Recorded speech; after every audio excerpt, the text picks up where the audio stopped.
Orange in the day, black in the night. Stripes in our veins, sparks gonna fly. The beast is awake, orange, black and white. Cause when the jungle come alive, who day we ignite and Cincinnati, we gon' rise and in the jungle we unite and dripping orange and black and white. Who day when we fight, live and die in these stripes. Wake up the beast, everything day is a feast. Time to bust it off the leash. In the jungle dripping heat, tigers strike the city streets. East side stand up, west side stand up. If you reppin' who day, time to put your hands up. Bengals stripes, we in it. New day, new age, yeah, we get it. Cincinnati jungle fit it. Who day in our house, we win it. Orange and black and white, we build it. Earn our stripes, you know we kill it. Bleed our colors, jungle dripping, nasty natty, yeah, we live it. Lit the crowd, get the city loud. Yeah, we feasting now. Fit the bounce, make the city howl. Now we beastin' now. Thunder through the tunnel, from the sideline to the huddle. Stripes we tatted on the jungle when we flex that who they muscle on them. Stripes, Cincinnati, we gon' rise and in the jungle we unite and dripping orange and black and white. Who day when we fight, live and die in these stripes. Stripes. Now who gotta move like it on? Stripes. Now who wanna move closing on? Stripes. Now who wanna move out on? If you got stripes, then you let the city know you rock 'em. Yeah, we got 'em. Yeah, we fought 'em. Like that black and orange on bottle. Bingo bottle. Never stop it till the beast on feast and know 'em. Who ain't rockin' with the diamond stripes? Flossing on the ring. Cincinnati, she's our queen. We gon' show the world who king. Orange in the day, black in the night. Stripes in our veins, sparks gonna fly. The beast is awake, orange, black and white. Cause when the jungle come alive, who day we ignite and Hey guys, what's going on? Welcome to the show. This is Sports with Strawberry Ice. I'm your host, the Iceman, Jeff Trunapole. And as always, I'm bringing you sports from a West Side point of view right here in the great city of Cincinnati, Ohio, home of the back-to-back AFC North champion Cincinnati Bengals. Now, do me a favor, if you found the show, hit that like and subscribe button. Smash that thumbs up. You guys are awesome. I'm up to 2,403 subscribers. As always, I appreciate every single one of you guys. If you're watching on Facebook or Twitter X and you have yet to subscribe to my channel, why not? Please do so. Please go to the YouTube channel Sports with Strawberry Ice. Hit the subscription button, hit the bell for notification. Every time I go live, you'll be notified. Also, exclusively in the YouTube chat crew, we're doing super chats. So if you have a question that you'd like to ask one of the greatest Bengals ever, David Fulcher, Full Rock, give me a super chat. I greatly appreciate it. If you just want to support the show, give me a super chat. I greatly appreciate it. And as always, I'm coming to you live from this glorious place down there. It's the Ice Cave. And the Ice Cave is brought to you by T Properties. T Properties, quality housing for quality people. Check out their website at www.tpropertiesllc.com for all your rental property management needs and your rental needs. And you know what? I wear it every single day. I got the white hat on today, but, we hit the jackpot when we drafted Joe Burrow. That's why we call him Jackpot Joey. If you want any of the Jackpot Joey stuff, check it out. It's at jackpotjoey9.com. Portion of the proceeds go to the Joe Burrow Hunger Relief Fund. The beer is at Brink Brewery. We had a great time at the Cornhole Tournament. David Fulcher and I were dominant in Cornhole, even though we both lost. But we still dominated. I don't care what anybody says. David can back me up. But we had a great time. Anyway, like I said, if you buy the beer or any of the Jackpot Joey stuff, you're helping out a good cause in the Joe Burrow Foundation. What is up to everybody in the chat? Strangers in there. My boy Dart's in there. See, Dart? Look, I got your chain. See your chain? It's right there. Right there it is. See the chain? There you go. I got your chain in. Told you it's up there. Douglas is up. Rick the Rock is in there. What is going on? All right, let's get to my co-host. Before we get to the special guest, we get to the co-host. The co-host is Big Savage Graig. What's up, Savage? What up, Strawberry? Long time no see, brother. Man, dude, you got to meet Corey Dillon. You got to meet Orlando Brown. Now you're going to get to meet David Fulcher. I mean, dude.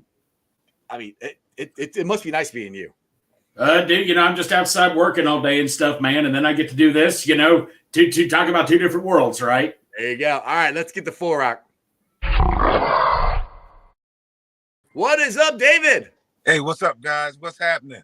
Not much, man. Hey, I'm glad you're able to fit me in today. This man is a very busy man. He's literally on his way to the airport to go to San Francisco. So, Full Rock, I appreciate you squeezing me in, man. I really do. Hey, man, no problem. I'm glad I can help. Absolutely. And we were dominant at the cornhole tournament. I mean, you and me, we were. I don't care what anybody says. We were good. Yeah, we were okay. We were looking good. Yes. Oh, dude. Of course we look good. Duh. But we had a good time out there, even though we were dodging the raindrops out there. But that was fun. And Yes. I appreciate you coming out there. I'm glad you came out there for that. No, that was pretty cool. I thought I was gonna do some celebrity bartending, but I'd rather throw cornhole than bartend any day. And you may have something in common. We like hot dogs the same way. Oh yeah, we eat them raw. We eat hot them dogs raw. are good. Exactly. Good hot dogs. Exactly. That's like I'm over there grilling and everything. And David's like, "Yeah, are those done?" I was like, "Oh, they're not totally cooked yet." Because I don't care. I'm like, "Oh, my dude." I was like, "You like them the way I like them?" Like, yeah. So people were like, "Oh, that's gross." Like, yeah, it's delicious. Anyway, Greg, what question you got for Full Rock, man? Well, David Fulcher, first of all, I mentioned at Reds Fest a couple years ago. You signed this awesome picks right here. Yes, You sir. the Steelers. Thank you so much.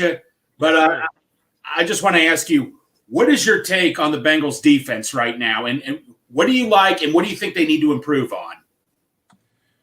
Well, obviously, I think improving on something is the tackling is not at its best. Yeah. Right. But it's hard, though, when you're out on the football field 50, 60 plays. Makes it hard for you to have your legs underneath you. You get a little tired. So as the offense keeps the ball in their possession, then maybe those tackles will, disappear. Defensively, just continue to keep going after the football. Yeah. Get off the field on third down, 2 and 3 and get off the field. And more turnovers. Yes. Need some more turnovers to get the football back to the offense. And offensively, it's just getting on the same page. Them guys getting on the same page and get back to the form they were the last couple of years. But I think they're pretty close. I think they're really close. I wish they would have played in a little bit in preseason. Right. So I think we all do. Yes. Together. Mhm. Because I'll tell you, the first 2 games of the year, to me, was preseason. Right. And they didn't play well. Mm-hmm. And then now they're starting to play a little bit better. But I have some confidence in this football team. I think they're I think they're on their way. I mean, I know they're going to play 49ers in a couple of days. The 49ers, when they were 5-0, I thought they were going to go undefeated. Yep. But they're just human, just like everybody else. So now it's our turn to go get some. Exactly. That's what I'm saying, Full Rock. Because I think watching Minnesota last night, they kind of gave a blueprint of how to attack, like especially Nick Bosa. Because I think I saw on NFL Live, he only had like 1 quarterback pressure, which is terrible for him. And if the Bengals offensive line can do that, I think we got a shot at beating it. And I just let you know, I always call them the Suck Uniters because they beat us twice in the Super Bowl. I know you remember the one Super Bowl that we don't need to talk about it, but I hate the 49ers. Man, that Super Bowl, that one I played in really, really hurt. Yeah, that one. Oh, dude. I think I told you this last time you were on, but like my childhood home, in the closet, there was 3 holes in the wall from that Super Bowl because my 12-year-old self was that pissed off that we lost. So I was crying and upset. So yeah, I was. Those holes still might be there. I don't know. I know how you feel, man. Every time they show that Super Bowl around Super Bowl time, they go back and show ours. I already know the outcome. I know. don't want to see it. I know the outcome. Right. Exactly. I don't want to see that. All right. So rolling back to this year's Bengals. The Bengals are 3-3. Like you said, we got off to a bad start like we've done the last couple of years. But Full Rock, we're 3-3. Are we on the verge of going on another run like we did last year? Because last year we were undefeated through November and December.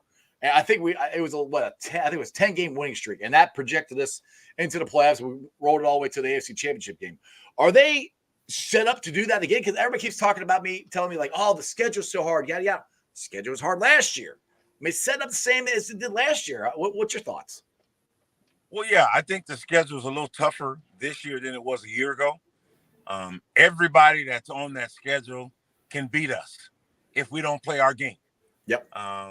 You look at the Detroit Lions. Obviously, last week's game was probably one that they'll kind of put away on the backside. But the Detroit Lions, I think the parity of the NFL today is much stronger than it was years ago. Right. Everybody's good. So Right. It makes our schedule tough. I think we have one of the top 2 toughest schedules outside of Miami Dolphins.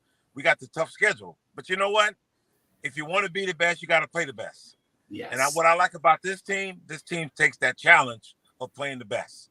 So, yeah, will it be tough? I think so. If the 49ers was coming in 7-0, I thought I probably would think a little bit different. But I don't think the 49ers don't scare me no more. After watching what Cleveland did to him, after watching what Minnesota did to him, if we could just play a little bit of how the football that we've been playing in the past as well as last year, I think there's a great opportunity for us to beat them.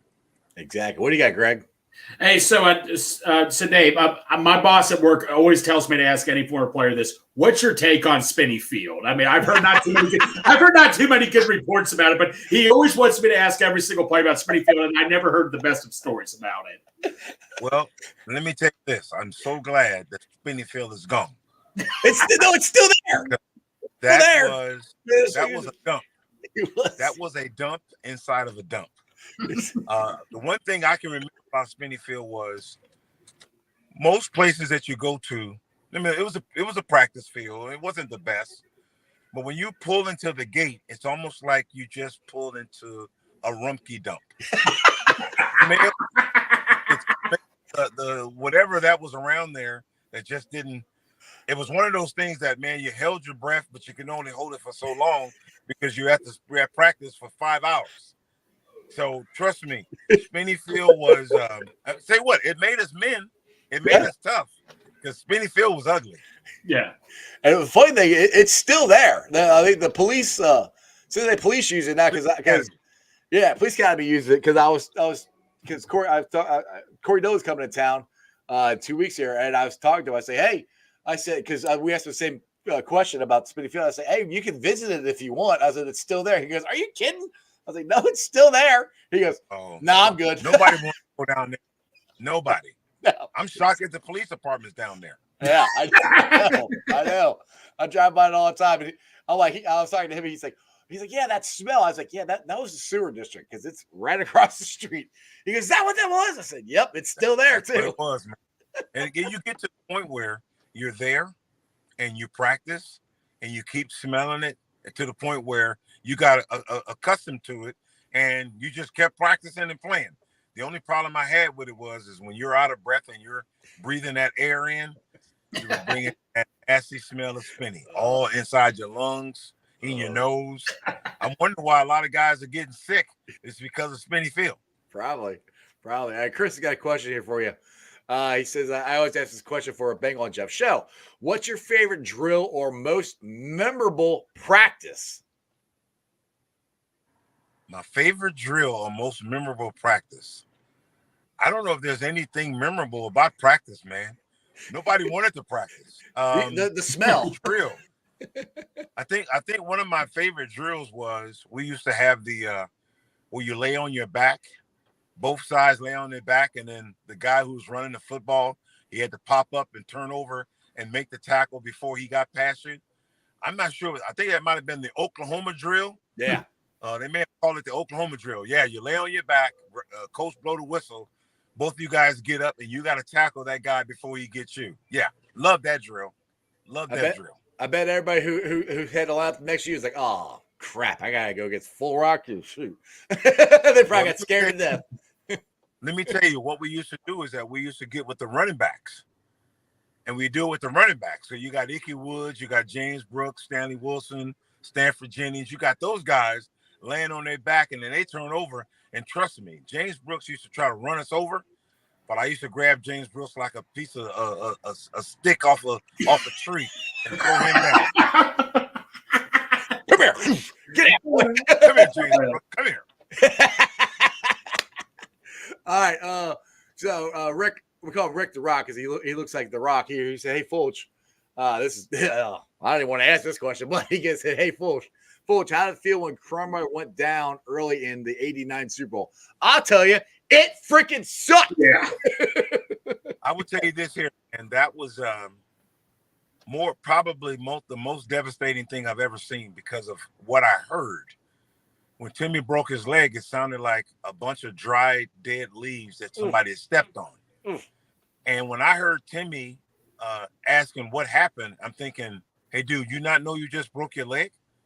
He said, I broke my leg. I didn't know that. And yeah, his leg was kind of like flapping back and forth. And then he goes into the locker room and he stays there the whole entire first half. He didn't want to go to the hospital. Yeah.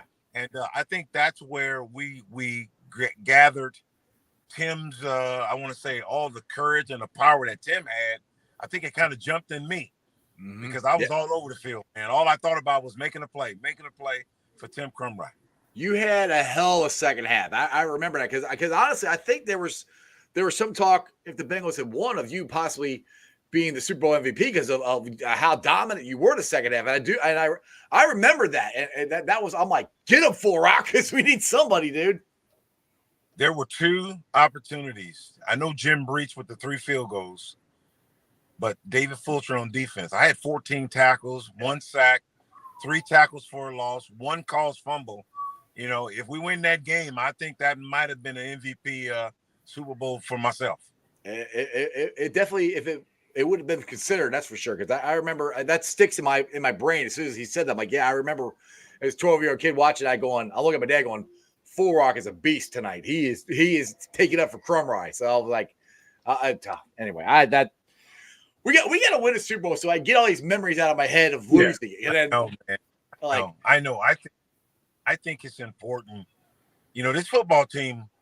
You know, I thought maybe 4 or 5 years once Joe Burrow got his feet wet that they would have an opportunity just to get to the playoffs. Well, you know, they did that in year 3. Yes. And then here they are now, year 4, year 5 of an opportunity. But it's going to be tough. You know, and I always said that if you want to be the best, you got to play the best. And right now, they've got a schedule that is murder.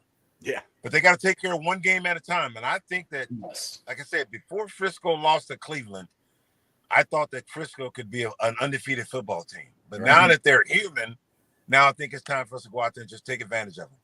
And David, I think this team actually does a really good job of compartmentalizing one game at a time, you know, because I mean, when I grew up, we didn't have social media. We sure as hell didn't have YouTube or all these podcasts and all that stuff. And for these guys, I think to compartmentalize and really, you know, hunker down in their own bunker or whatever and you know, knives sharpening knives, I think they do a really good job of that as far as how much outside noise they can get. I think they do. I think a lot of it has to do with the quarterback. Joe Burrow is so calm and cool. The guy is 25 years old, but he acts like a 45-year-old Tom Brady, Joe Montana, guys that have been there. So his mindset is just let's slow down. Let's just take care of business. And, you know, put the ball in my hand and let me guide this team down the road. And I think that's what's happening, man. As long as we can protect him and keep doing the things that we do, I don't think we'll have a problem. Exactly. Augie's got a good comment here for you. He said, tell David thanks for always being a gentleman. Every time I've met him at gyms, being Bengal gyms, tailgate, he's always so cordial, great ambassador to the game and the Bengals organization. Well, you know, I appreciate that, man, because I think that football didn't make me.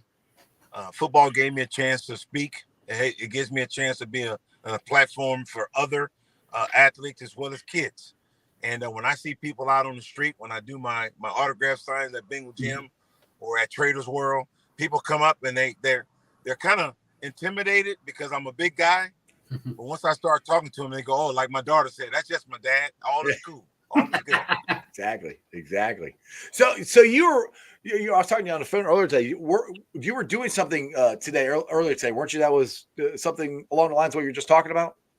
Yeah. So my wife and I have a program that we started many years ago called MANA, M-A-N-A, Mentoring Against Negative Actions, where we both go in Hamilton County and Butler County Jail, and we teach those who are inmates life skills and making better choices. Awesome. And that's where I was earlier today doing that. And then I had to go to my doctor working on my knee. I'm getting my knee replaced in November. And then in about 30 minutes from now, I'm going to be sitting in a diversity council meeting with a bunch of people talking about just community conversations. And then I'm on my way to the airport.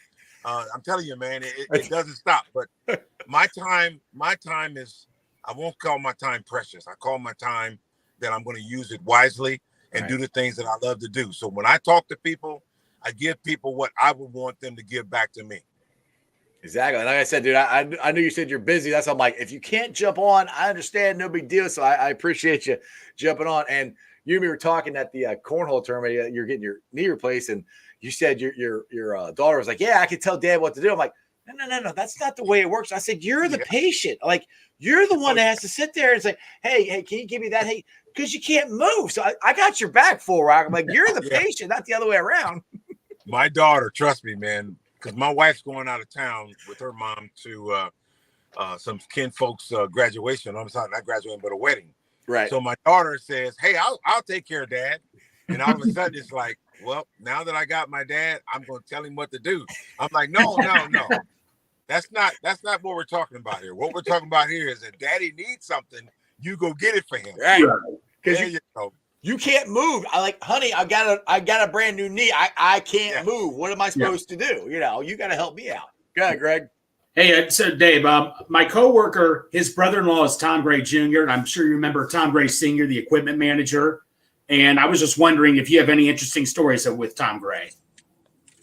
Yeah, Tom Graig. Let me tell you about Tom Graig, man. Tom Graig was significant in not letting us get extra jocks, extra socks. Tom Graig, I don't even know where my Super Bowl jersey is. What? I believe that, after the Super Bowl, and I wasn't even thinking about it. Normally, I guess there's no normal to it because you're only playing one Super Bowl in a year. Right. But we always throw our clothes in the middle of the floor for them to get washed. So everybody threw their stuff in the middle of the floor to get washed. Well, we never saw them again. And the only person I can think of is Tom Graig.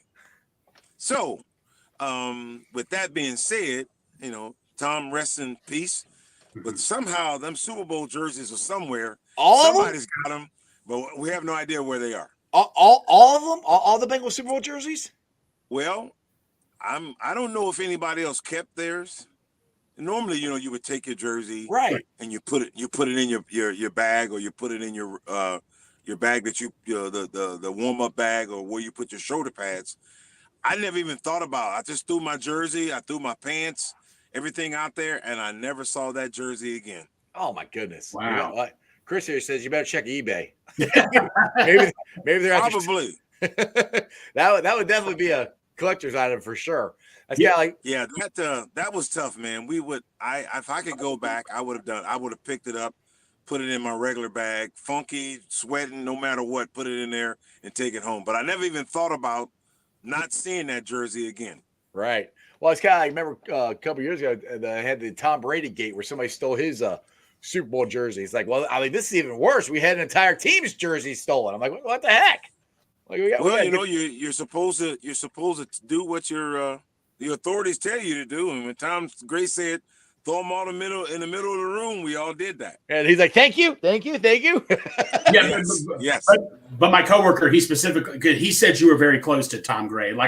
I've heard nothing but awesome stories about him. But he said you were really close to him, and I never had the pleasure of meeting Tom Graig Sr. But all the stories I hear, he just seems like such an awesome person. Tom Graig was a very, very special person. To deal with 53, 60 guys with different attitudes, always wanting something, need this, need that, complain about this, complain about that. And yet all Tom Graig did was fill the bags, put them on our locker. When it was time to wash them, he did what he did. He was our equipment guy. And trust me, man, he was one of a kind. I played for the Raiders. I remember their equipment guy. Nobody's like Tom Graig. Tom Graig was the man. Did you, if I remember, you played for the Raiders 1 year, right? Or was it 2? Yeah, 14 games with the Raiders. Yeah. Was that 93? Because me and my dad were talking about that. The 93-94 season. Yeah.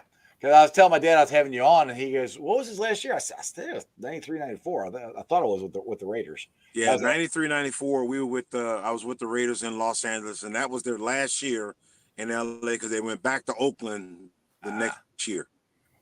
Awesome. Well, Fork, I don't want to take too much of your time up. I know you're busy, so if you got to get going, I can let you roll. But dude, I appreciate you coming on. I really do. This has been awesome. And like I said, anytime you want to come on again, I'll let you on, and we'll have the Jack My Joy golf outing. I'll be a lot more sober at this time compared to I was last year at the golf outing. You're okay, man. No, you're okay, brother. Let me tell you, that golf outing was that was a little crazy. So everybody had a good time. And that's all it was. fun. It was about raising money, having a good time, and we all walked out of that place very healthy and very straight. Exactly. Well, I appreciate you, Full Rock, and like I said, anytime All you right, want to jump on. brothers. Hey, you have a wonderful day, and make sure you get everybody have their uniforms all straight and everything. You know, I know you got to check I will that out. take care of it, brother, when my turn comes, man. Y'all take care, man. Thank you. Thank you so much, David. Thanks, buddy. See you Thank guys. See ya. Wow. He looked like he stopped driving, so I didn't want to keep Right, exactly. keep him any So longer. for those, I know you've heard me mention this name. So my coworker, yeah, his brother-in-law was Tom Gray, and like from what I heard, everybody just said he was such a cool guy, and that is such a cool thing to hear. Like awesome stories about this guy, because like Corey Dillon said, had nothing but nice things about him. So he was their equipment manager for years, and you can tell he was just well respected by all the players. I agree with Rob. He said he was bummed when Full Rock went to the Raiders. No, Max Montoya. They said that was one of the worst to say. Like Max Montoya. That was the end of our Super Bowl when Max left. It's like that was like I heard when Tony Perez. They didn't sign Tony Perez back. They let him walk off, and they said that was a big mistake. That's what broke up the big red machine. Well, actually, they traded Tony because they were afraid they have fridge. They weren't going to be able to pay him or whatever. Either way, yeah. Right. And but my one family friend who got me in the Bengals, he said the biggest mistake they ever made was letting Max Montoya just walk like that. Exactly. That was the first year of Plan B free agency, I think is what it was called. And yeah, he left and went to the Raiders, and our offensive line suffered throughout the entire 90s. Well, I remember he was so well respected. I remember seeing an interview he did years ago. Like Al Davis begged him to be the offensive line coach or something after he left, because it just goes to show you how well respected. Al Davis was a very demanding person. He just didn't pick anybody. He's like very demanding. So you can tell that alone shows you how well respected he was. But Dave Fulcher, I can confirm this too. Every time I met him at Reds Fest. I've met him at so many other events. Just one of the nicest people you'd ever meet. Just such a good person he is. Yeah, Full Rock is awesome. I'm like, I've had him on the show. Like I had him I think 2 years ago. So I met him. I met him out there at 16 Lots, and the Bengal Gym had a thing going on. So I met him and hey, you want to come on the show? Yada yada. He's like, yeah, sure. He gave me his number and everything. So I texted him once or twice. I'm trying not to blow anybody up. And he didn't respond. So I talked to him at the corner tournament. I said, I'd love to get you on sometime. I said, I'm not, I've texted you. And I said, I'm not trying to bug you or anything. He's like, he goes, Ice, he goes, bug me. He goes, because I'll see the text and I'll forget. I'm like, all right. So that's why I started bugging him to try to come on. And of course, on one of the busiest days, he took time to call on the show. So I appreciate it. That's awesome. Well, dude, getting interviewed like all these Bengals, former Bengals, any type of like Cincinnati athlete is just so cool to do. I mean, this is just so cool. They take the time to come on. This is awesome. Just so amazing. And Paul, I agree. This is when we let Big Whit go. Dude, honestly, when we let Big Whit go, Max Montoya came to my head. It was just I had the same feeling. I'm like, dude, we're doing it again. We could have tagged him, and he would have been a lot cheaper if we tagged him. And then Kevin Zeitler the same day. He's okay, let's just get Kevin Zeitler back. Dude, that was one of the worst days of my life. Because we all thought he was coming back. I thought he was coming back. I remember Paul Dater never guaranteed anything. He said he's coming back. And you just can't predict this. And the Rams just gave him, the old Godfather saying, he gave him an offer he couldn't refuse. And you know what? Turned out well for him over there. And it was even worse that he beat us in the Super Bowl. But no, man, I mean, Whit, though, man. I was happy that Whit won a ring, but I hated it was against us. So, but it just, I'm like, but like I say, I'm positive vibes only with the Bengals, We're winning one this year. Yeah, exactly. But yeah, no, I mean, I definitely had my downtimes and all that and stuff. But yeah, but the most downtime ever is when I was at the game where Palmer tore his ACL. Oh, that was horrible. Yeah. Let's get the Rob's comment here. This is pretty cool. He said, talk to Max a few years back. He said he hated it out there, out there in LA. It never felt like home out there, not like it did in Cincinnati. Like, dude, I keep trying to tell everybody, Cincinnati's freaking awesome. Dude, Deion Sanders said in an interview one time when he was on Pat McAfee's show, when the Bengals were at their worst, he was playing for the Reds. He wanted to settle here in Cincinnati. He said he had a home ready to go here. That means UC should have hired him. Oh, dude, if UC would have hired Dion, I think you probably would have had a separate show. Like, dude, I would have flipped the freak out. Well, dude, I would have been at the airport waiting for him to get off. If I would have gotten a picture with Dion, I mean, that would have been so cool. I mean, dude, if he saw you at the airport with your shirt off, he'd run the other way. Yeah, he probably would run the other way, but no. Well, like I say, so tomorrow when Yossi is going to be at, I promise you, I'll be on my best behavior. I'm going to be cool. Yeah, Big Savage is going to be at MVP Sports in Beachmont. I'm going to try to get out there and well, the cops might down a little bit. You know. If you see the cop cars there, that's probably because they're keeping an eye on me. All right. There's that Luther guy. We got to keep an eye on him. You know. Maybe well, supposedly Yossi Vosh is very aware that I'm like a big fan of his and all that. And stuff. I've told him. No, I don't know why. I don't know why. There's no. When he got that touchdown, Strawberry, my phone was going off like crazy. Like people were saying, I try to find you. I was videoed up the stands where you're out. I'm sure Greg's up there going crazy somewhere. Right. Well, no. Every time Yossi Vosh gets out in the field, I'll see Santorius in front of me or James behind me. He's like, Greg, look. I'm like, what's going on? What happened? Yossi Vosh is out there. And like, I wouldn't even pay attention at times, and they would always make sure to point out. And that one drive when he had the touchdown, I'm like, oh, there's a flag. But then all of a sudden, the call the field stands, dude. My heart was pounding. I was going, dude. Oh my God, dude! I was saying, Dark's going to be on Greg watch. He said, "I'm bringing a spray bottle to keep Greg." Oh no, Who Day 88 is going to be there too. Okay, so I got guys here. So Darth and Who Day 88. What you guys need to do is you need to hold me down as tight as you can. That's what you need to do. I don't care how crazy I get. I don't care what I say to you. Hold me down. Are you saying you want two big guys to hold you down gently and closely and tightly? Is that what you're saying? Well, yeah. But no, when I get my picture taken with Yossi Vosh, I'm gonna post. I can't wait to get my picture. And we'll see what happens. Right, exactly. All right, so let's get to this real quick here. I didn't get a chance to get this with David Fulcher, but you and me can do it. We got predictions here on our next 4 games. We got the Sucky Niners, we got the Bills, we got the Texans, and we got the Ratbirds. I'm going big time, dude. I'm going all in. I'm pushing all my chips in the middle, and we're going 4-0. Hey, that's what I'm saying. We're going 4-0. Don't stand on the tracks when the damn train's coming through. Choo-choo! Let's go, baby! I just don't care anymore. I don't care. I heard the same stuff last year. Like Fulcher said, one game at a time. Like I hate it like when some people talk, oh, look at the rest of the schedule. I was never good at taking tests, but I got by okay. When I took a test, one question at a time. Don't worry, just let's concentrate on this. Worry about this team next week, this week, the after. We've been down this road before, and I'm just not. I'm just so tired of people already freaking out, panicking. You can't control the past. You know, same deal happened last year. Strawberry. Let's just take this one game at a time. See what happens. And like I said, when 4 Arcos on there, I really do think that the Bengals do a really good job of compartmentalizing and really taking it one. Like Dave Lapp, somebody said it in the chat. You know, it's a 1-game season right now, one at a time. And I think they do a really good job of that because I know everybody's like this year's schedule is harder last year, which it might be, but last year's was hard too. So that's where everybody keeps going. It's harder last year. Still, everybody kept saying, you know, you guys are done. You're not gonna be able to win 10 in a row, and they did. And will they do it? I don't know. I'm predicting it. I hope they do. Right. But I mean, the Sucky Niners, I feel bad for you guys. Not really. You're about to lose 3 in a row. So, I mean, you know, go from the best team in the NFL to, you know, maybe one of the worst ones. So, you know. Yeah. The only thing is, like, you know, the other teams, AFC North, the refs, clearly they're on the pay. Like that Browns game. I mean, I'm still not over that Browns game. I'm like, the reffing, it's just, I know it's immature to blame it on the refs, but dude, when you see stuff right in front of you, man, come on. That was terrible. There was somebody I wanted to put this up. Oh, here it is. Chris put this up there, and I like this.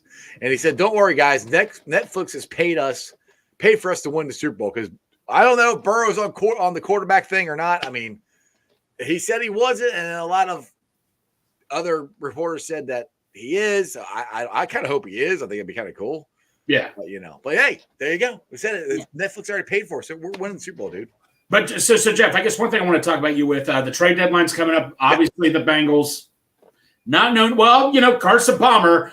That came out of nowhere. I think that was one of the best trades we've ever made. Was traded because the guy who wasn't even playing for us when Dalton was playing well. But you know, if there's a tight end out there, like I said, I talked about before the show, Mike Gesicki, Patriots, let's face it. Well, I know they won against Buffalo, but let's be honest. I mean, I just don't see them doing well the rest of the year. And Mike Gesicki, who's only on a one-year deal for $4 million, you mean to tell me if they called the Bengals and say, we'll give you a 6th or 7th or maybe a 7th round pick for Mike Gesicki, would you do it?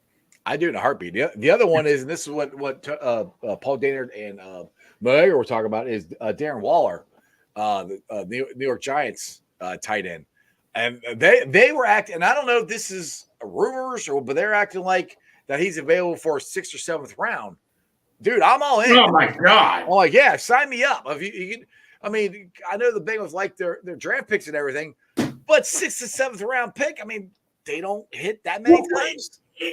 And also, we could get an extra. I've heard, weren't we projected to get two? Who did we lose last year? Free? No, not Jesse Bates this year. Who was it last year? We lost to free. Larry Ogunjobi, we lost. Who? We lost somebody else in free agency. CJ Zama, we lost. I heard CJ and Larry O. I heard we were projected to get like 2 high draft picks, but since we signed free agents, I don't know how that goes. But if we get like an extra 5th or 7th, sign me up for that. Right. Even if we don't, I'd still do it. I mean, and the thing is that, like, everybody keeps going back, well, we don't use a tight end. We don't use tight end. But when we do, yes, who can catch the ball and do something with it. So. Hayden Hurst, Strawberry, how many times have we seen Hayden Hurst last year make a crucial catch, bulldoze someone over for a first down? How many times have we saw that? I understand that we don't use it much, but even as a decoy, I will take that. Just having guys out there who they're not going to get the ball, that right there makes it easier to defend us, Exactly. Like I say, I'm not saying give me Travis Kelce or anything. Just give me a guy that can give you reliable yards. Like I say, if it's 40 or 50 yards, but every one of those yards mattered, that's a win for me right there. Right, exactly. And what I'm hoping, if they don't trade for a tight end, which, I mean, let's be honest, I'll be surprised if they do. But the Bengals, I mean, people say the Bengals don't make trades. Well, they traded Billy Price for BJ Hill, who's that's one of the best trades in Bengals history, in my opinion. There, but I mean, we have Tanner Hudson, and I keep banging on the drum for him. And I know he's practice squad, but dude, he literally is the most receiving yards for the Bengals. They only played 2 games, so I mean, I think you got to give him a shot. If they're not going to trade for him, you got to give him a shot. You got to give Chase Brown a shot. You got to get Travion Wood, because Joe Mixon is going to wear himself out. I know Corey Dillon says, I don't get going until 17. Corey, if you're watching, sorry, but I don't get going until I have 17 touches or more. Well, that's Corey freaking Dillon. Joe Mixon doesn't.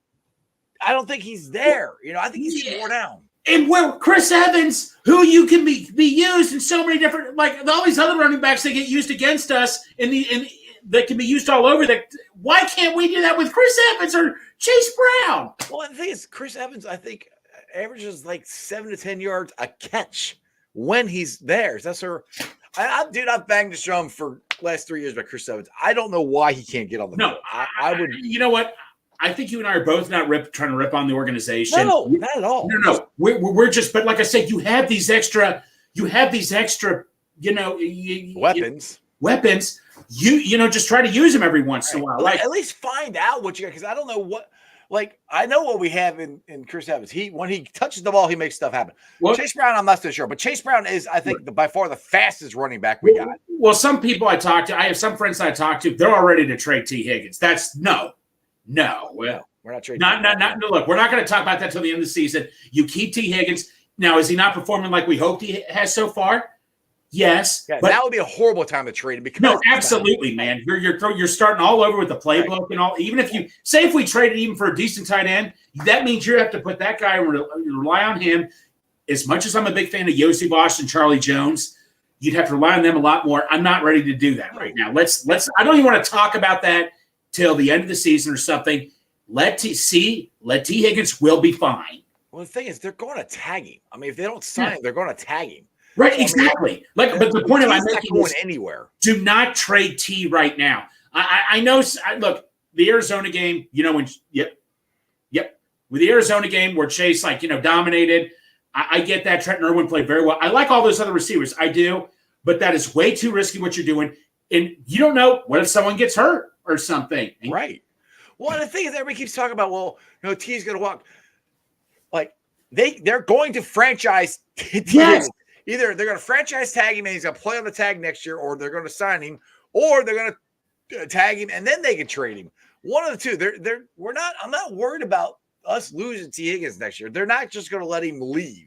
No, they're not. No. And I hope to God they sign him, but and this is where I've kind of come to with this, that I think his agent is not going to sign with the Bengals or any team at all until his whole goal is to get his clients to free agency.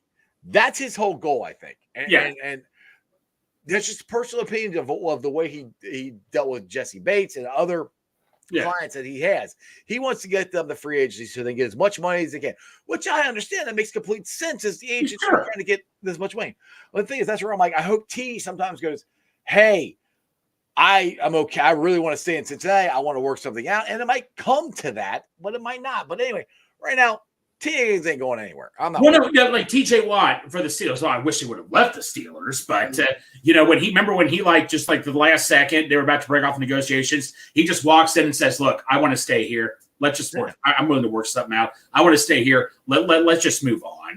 But like I say, like I said, his agent has a job to do. He's just doing his job. I mean, that's it. And you know what? Jesse Bates, he's the top-rated safety by Pro Football Focus. But the thing of it is, I think it obviously came down between him and Orlando Brown. I would still pick Orlando Brown. I am so happy for Jesse Bates. The one that I was irritated with was Von Bell. I thought we were going to keep Von Bell. Because Dax Hill, in all honesty, Jeff, I think he can almost – this is a big statement. I think you took the words right out of my mouth. That's where I was about to go. Go ahead. I think he can be better than Jesse Bates. And just Von Bell, I just wish we would have kept Von Bell to have as a veteran presence.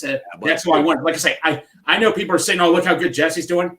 That's fine. I still would not have paid him $16 million a year. I would, yeah. Well, I mean, look at Battle. I think our safety room is in great hands with Battle and not Bates.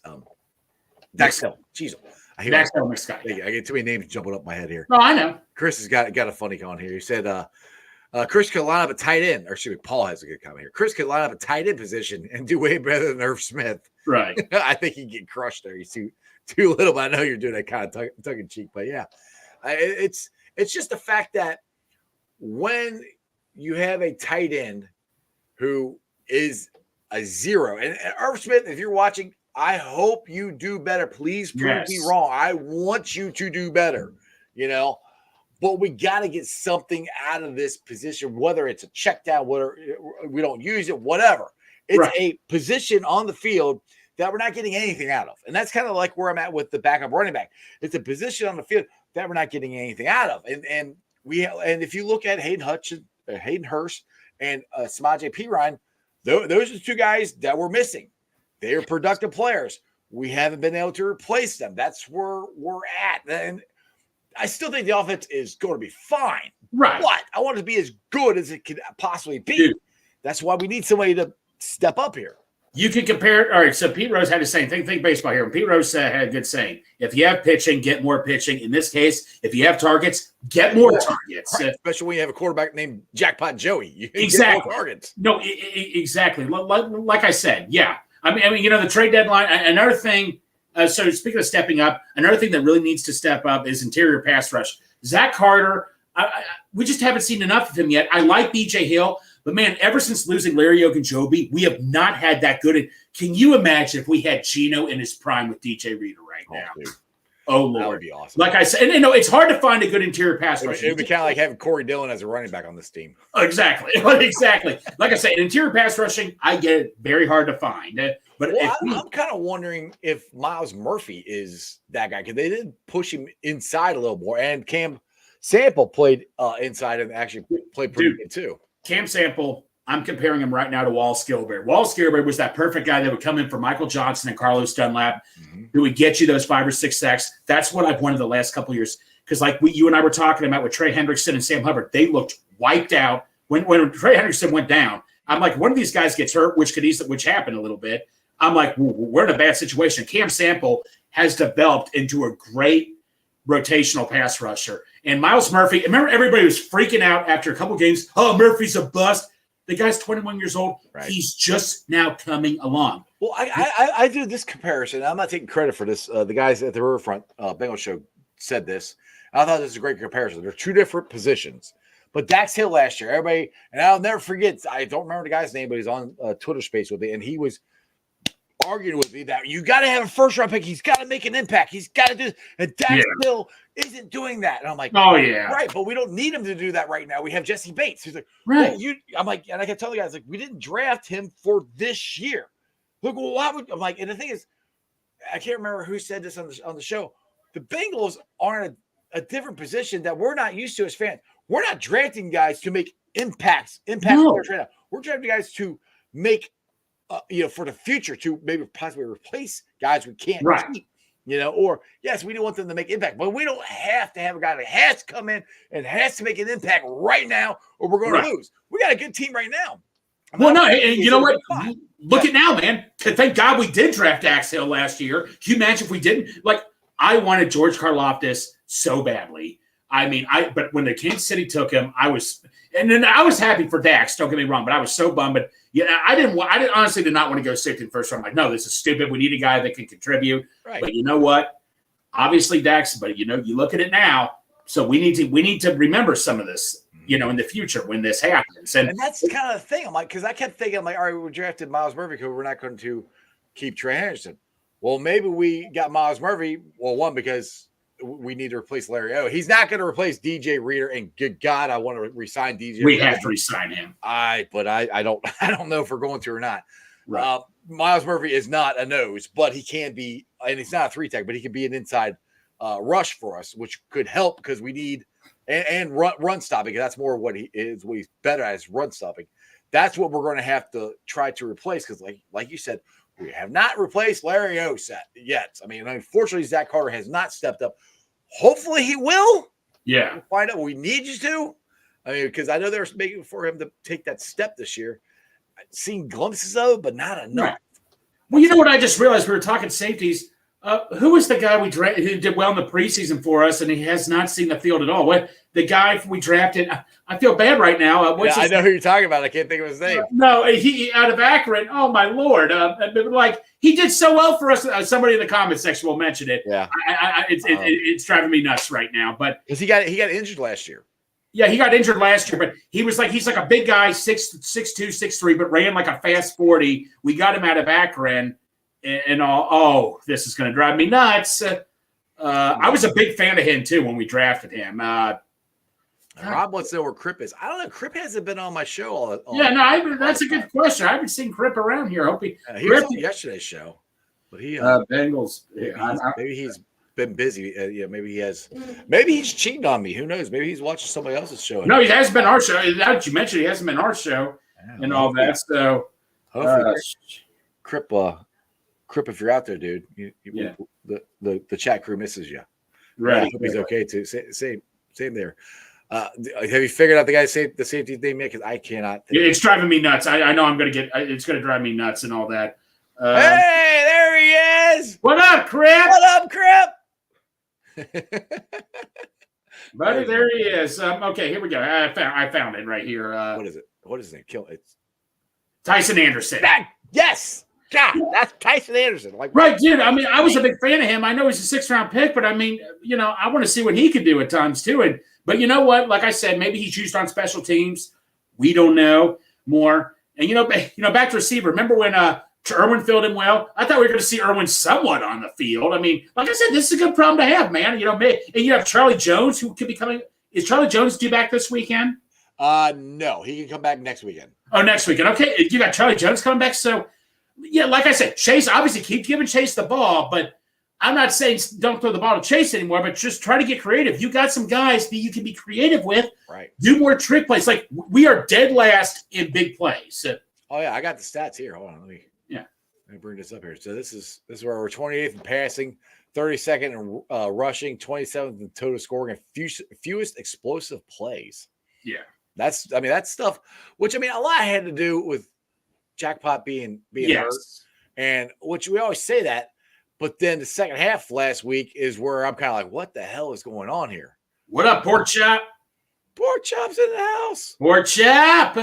Hey, make sure you go check out Chop Shop. Here, I'll Dude. here, Chop. Look, I'm Dude. taking care of you, buddy. Go, Dude, Chop Shop, I tell you what, Go man, Chop you talk Shop. about a guy that's so passionate about what he does and all that, Chop. I mean, he'll like ask me, hey, does this shirt look good? I mean, he wants the shirt to look perfection. I mean, Chop, we're just one day just started doing this. I could not be more happy for him. He is very passionate about this. If you guys have any time, please check out his shop. He is so passionate. He's so proud of this, and we're all proud of him too for what he does. This is just so cool what he's doing. The funny thing at work, all the guys found out about the Chop Shop, and they were like, they looked at me, and they go, "Are you selling thongs?" I'm like, "I'm not selling thongs." I said, "My shirt's just in this shop." I said, "Chop is selling thongs. I'm not."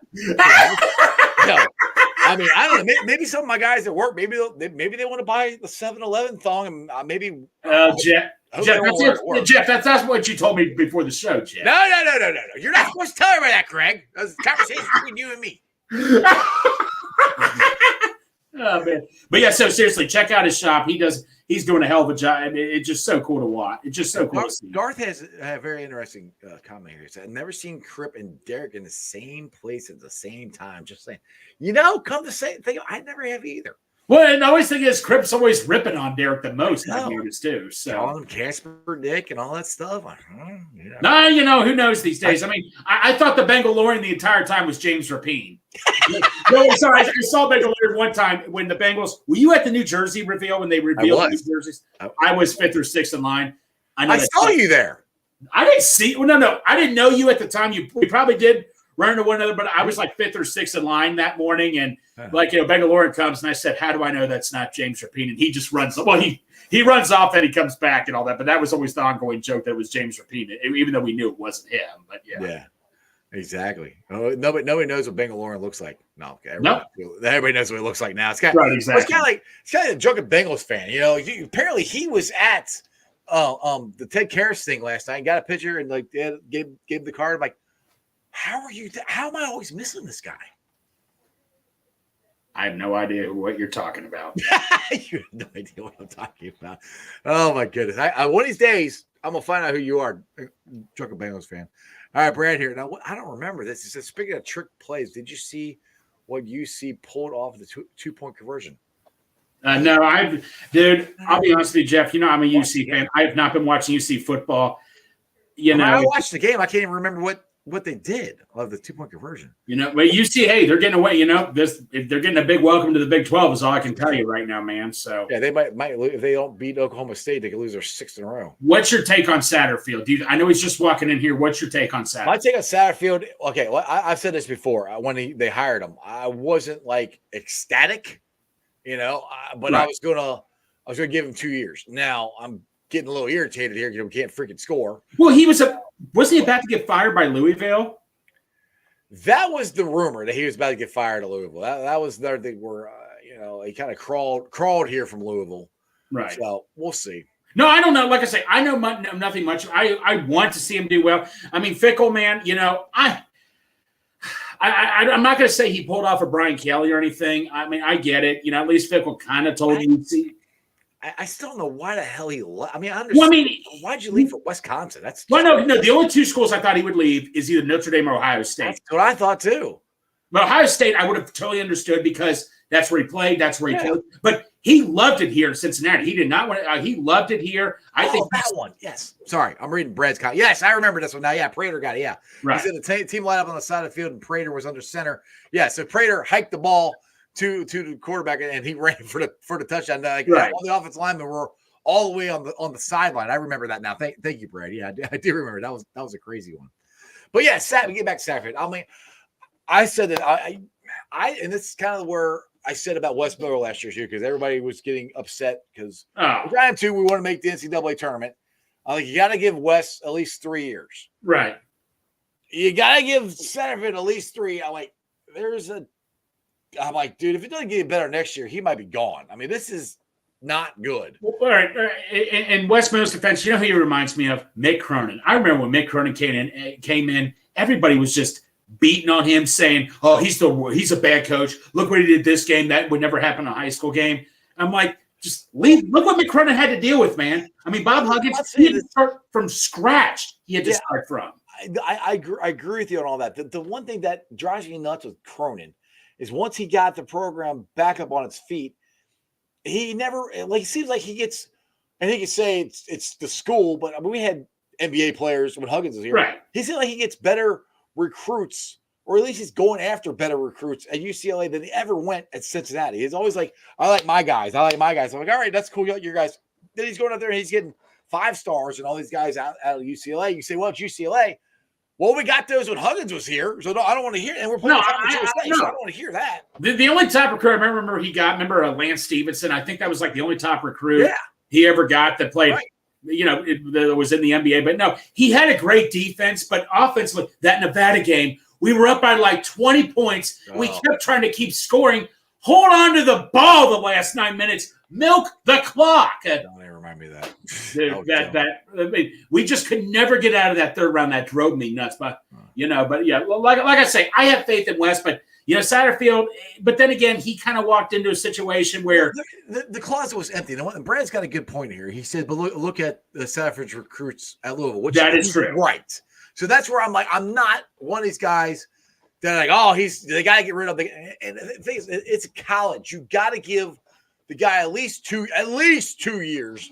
I say minimum of 3 is what I say to get his recruits in there, get his guys in there. You can't just fire him after the first year. So and Brad in the chat, you probably know way more than I do. Like I say, I'm a UC fan still, but I have not been keeping up with UC. You probably know way more than I do. And like you said, Louisville. Look at Louisville. They beat Notre Dame. Nobody saw that coming. And so, they got the player. And the only thing that's concerned me about Satterfield is I don't know if he recruits Cincinnati. And that's one thing that Tuberville didn't do. And that's one thing that Luke did really well is recruit Cincinnati. We have some really freaking good high school programs and high school players here that we should not let leave. And I don't know for a fact, but he's been known for Florida and Texas, which is fine. But you got Ohio. Ohio is a really good. Dude, we are the top. Cincinnati, you could argue, is maybe in the top recruiting side. I mean, Fickle, like you said, Fickle did it locally. I guarantee you he stole recruits from Ohio State, Notre Dame. He did it locally, and look what happened. Right. I'm cracking up at Rob's comment here. He said, I went to LaSalle with Mick, and he was at the gym every day. And, well, Rob, Kenyon Martin, please. No, besides, which is worse, Carson Palmer or Kenyon Martin. I was in 7th grade class. I did not want to go to school. We were going to UC next day on a field trip, hoping I was going to be Kenyon Martin. That's when he got hurt. Like, both of them are – I can't tell you which one's worse because I thought the Bengals were going to win the Super Bowl that year with Carson. Yeah. Dude, and the thing is, UC would have won the tournament because they would have kicked Michigan State's ass. Yes. So that's where I'm like, they both sucked. I can't tell you which one's worse. They both sucked. No, it was just so miserable. I mean, when a teacher told me Kenyon Martin, I still remember to this day, I was in science class, 7th grade, when someone told me Kenyon Martin broke his ankle. People were going up to me saying, I don't want to talk about it. It's like I was working and listening to the game. My parents went down. It was the first game of the Conference USA tournament. It was in Memphis. My parents were down there for the tournament. And I heard, I was listening to the radio. I'm like, what? So I'm like trying to, I don't remember how to cell phone. I was trying to get a hold of my dad. I don't remember if I had a cell phone then or not. But I remember just talking to my dad afterwards. And he said the air just went out of the arena. It was like, poof. I'm like, the air went out of their entire season. I'm like, well, just look at it this way. And I've said this. From that point on, Cincinnati was on a downward spiral, I think. I don't think Huggins ever got a team that high again. We were this close, though, before he was like, O.J. Mayo. I know, but just think this. Just think if Kenyon doesn't break his leg and UC does win a national championship, and Huggins has a national championship. I know all this background stuff, off the field stuff. I'm talking purely basketball here and the coach. Right. How high would that have put UC as far as recruiting goes and just, the nuance and being, we won a national championship here in the last, 20 years, or almost 25 years ago now. But anyway, how would that change things? Well, no, I was at the Carson Palmer game. I remember he threw a long bomb to Chris Henry. Then I just see all these people surrounding a player. I'm like, oh, please don't beat what's his name. And, Kitna came in, did what he could. But, I'll never forget Steelers fans getting in my face. This one Steelers fan I knew in high school was like, hey, Greg, look at me, Big Ben. And I'm like, dude, stop it. Our quarterback. I mean, like, that ticked me off so badly. It was horrible. Anyway, Greg, hey, you were on lots of shows. I appreciate you jumping on, buddy. I know you got a long day at work. You come in here and hang out and talk to me, so I appreciate it, dude. Hey, tell everybody where they can follow you at. What do you got to go on a rally or follow me at Gregor09. Catch me. Okay, I can do this. Mondays and Wednesdays at 7 on Rally. Monday, Wednesdays, and Friday at 3:30 p.m. And I'm on some other dude's show. Jeff's show. I'm on with you. Usually get to talk to Corey Dunn. But you know what? Let me tell you something. Once I start talking, it's just so much fun. I just love doing this. This is just something I've dreamed of doing for a while. I mean, this is just so cool, man. Hey, I appreciate you coming on, dude. It's a lot of fun. So, Absolutely. Who day, brother? Who day, bro? Take care, Jeff. All right. Hope you guys enjoyed that as much as I did. So, my boy, speaking of Corey Dillon, today is his birthday. So I got to do something for my boy. All right, ready? Everybody? If you're everybody in the chat, we can all sing. Ready? Here we go. 1, 2, 3. Happy birthday to Corey. Happy birthday to Corey. Happy birthday, dear Corey. Happy birthday to you. Hope you had a great birthday, brother. I know you enjoyed it down there in New Orleans. I can officially say you're my elder again until April when I turn 49. Either way, happy birthday. I hope you had a great time. And trust me, everybody in the chat was singing too. All right, guys, let's get to the Facebook group that let me live stream. And I appreciate every single one of them. They all are Who Dey Nation, Who Dey Legion, Bearcat Ruckus, Radical Reds, the Ohio State Bucknuts, the Ice Bar, and then you follow me on all my social media platforms, all under Sports with Strawberry Ice. I'm on Facebook, Instagram, Twitter, X, and TikTok, and Threads. Twitter handle is at Jeff A. Trinipole. TikTok is at Iceman90. I'll be pulling a sign off later on tonight, put it on the podcast. I didn't get to do it last night because I went to Ted Care's thing, and anyway, I'll try to get them both up tonight, yesterday's and today. But anyway, if you want to check them out, they're on Beanpod, Apple iTunes, Spotify, Google, Stitcher Play, pretty much wherever you get your podcast. Please make sure you rate, like, and review. Leave a comment and 5-star review so more Cincinnati fans can find my podcast. YouTubers, you guys are awesome. I'm 2,403. Do me a favor, give those thumbs up, get those likes. If somebody laughed, who's having fun, or laughing at me, or enjoying the show. Either way, give me some thumbs up, some hearts, all that stuff. That helps with the algorithm of the show. Share it out, subscribe, tell your friends about it, tell your neighbors. That always helps me out. And other than that, tomorrow, I'm going to try to get up there with Graig and hold him back from attacking Yoshivas. So, but if I know Darsh could be out there and Jerome's go out there, you guys hold the fort down until I get out there. But tomorrow I have the show on. I got Andy from Brink Brewery, the guy who brews this delicious beer here, and helps and sponsors the show as well. So make sure you guys check it out. He's a big Bengals fan. He tailgates with us in Lot B. Like I said, Bengals Brews always talk about they have 50 West beer and everything at Lot 1, which they do. But Lot B, we got Jackpot Joey, so you guys can always stop by there as well and get some Jackpot Joey beer. Other than that, you guys have a wonderful day. And that's just sports, baby. See ya!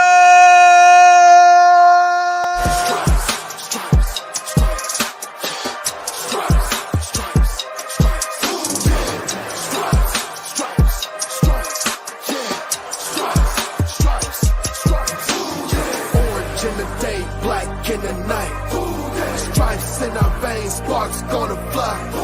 The beast is awake, orange, black, and white.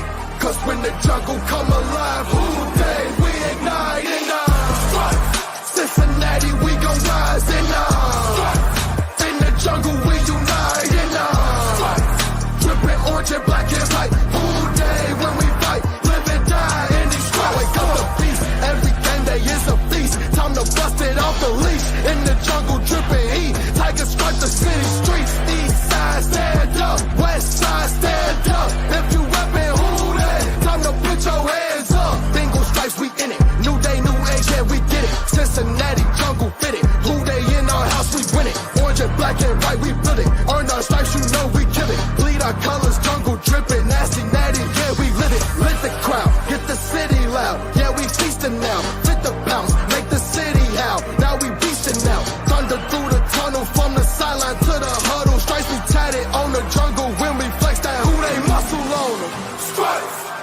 Cincinnati, we gon' rise in the jungle, we unite in dripping orange and black and white. All day when we fight, live and die in these stripes. Now who gotta move rockin' on? Now who wanna move closing on? Now who wanna move on? If you got stripes, then you let the city know you rock 'em. Yeah, we got 'em. Yeah, we fought 'em. Like that black and orange Apollo. Bingo bottle, never stop it. To the beast and know 'em. Who ain't rockin' with the diamond stripes? Flossing on the ring. Cincinnati, she's our queen.